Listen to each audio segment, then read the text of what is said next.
สังโฆอิมานิมัจยังพันเตอิมังตังคาริกานังรูปังนาโคนัง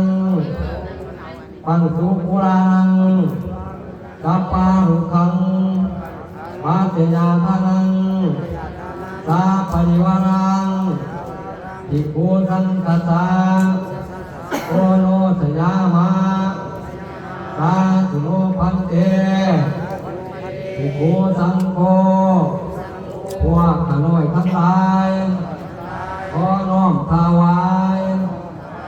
ยอดกอผ้ากับทั้งรูปปั้นหัวพญานาคและไฟฟ้าพร้อมด้วยคนป่าปาสามัคคีและยังปัจจัยเสนาทานทั้งหลายเหล่านี้ขอถวายแก่พระสงฆ์ขอพระสงฆ์จงรับยังวัตถุและปัจจัยใช้ยาทานทั้งหลายเหล่านี้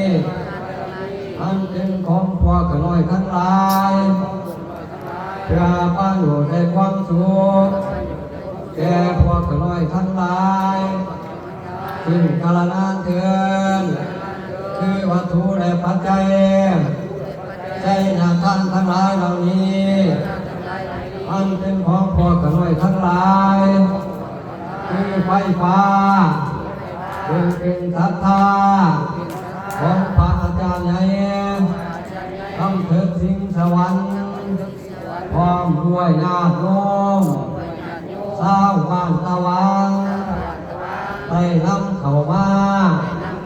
ถวายให้เป็นทาน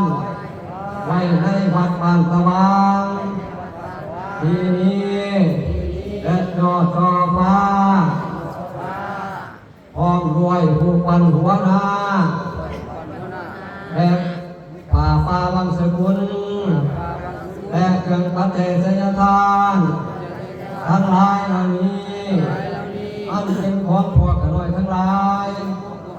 ชาวบ้านตะวันและญาติพี่น้องทั้งหลาย